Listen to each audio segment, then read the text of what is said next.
oğullarınızda baxmaq istəmirsən? Bu dəfə mənə sadiq olmuşsunuzsa, vay sizin halınıza.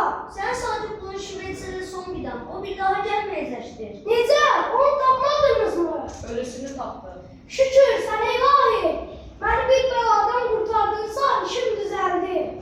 Ataman, sizə çox gözəl bir tövbə. Ah dayı. Amanya, mənim qızım. Kar. Frengiz sənsən. Yuxumu görürəm.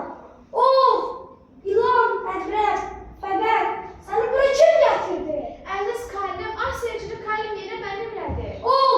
Uzaq ama. Ayrım onu məndən. Qoy bütün dünya məhv olsun. Kim? Hansı canavar məni bu hallara saldı? Kim yenidən məni buraya gətirdi? Yaşamalı deyil bu çirkin məxluq. Həlak ol.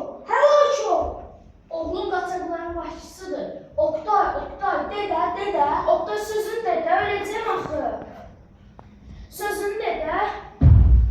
Mən daha öldüm. Sən qatilsən, şeytansan, mələksən, pərdəsən, mən özümü axşına atıram.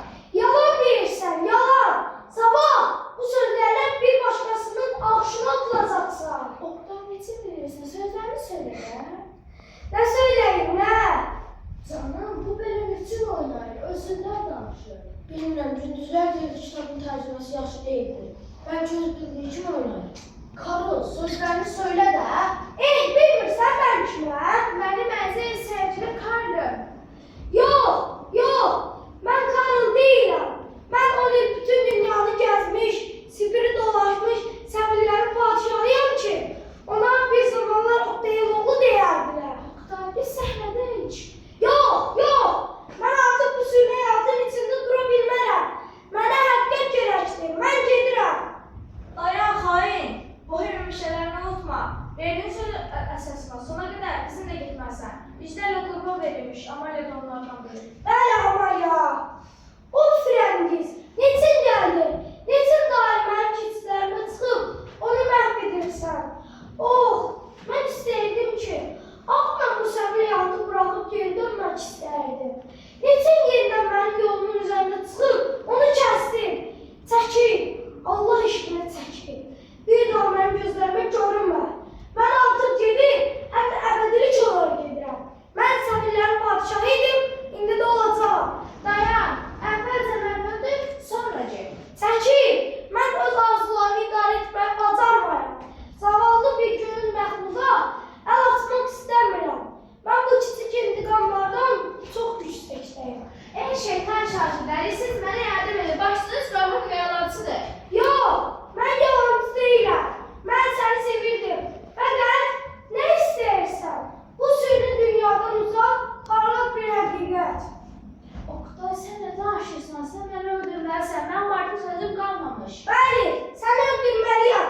Çünki mən öz idealımdan, öz eşqimdən, öz taleyimdən, öz tanrımdan intiqam alasıydım. Fəqət Frengiz, kimsənsən ki? Oqtay, çıxın hamısını danışarıq. Yox, mən artıq məni aldada bilməyəcəksən.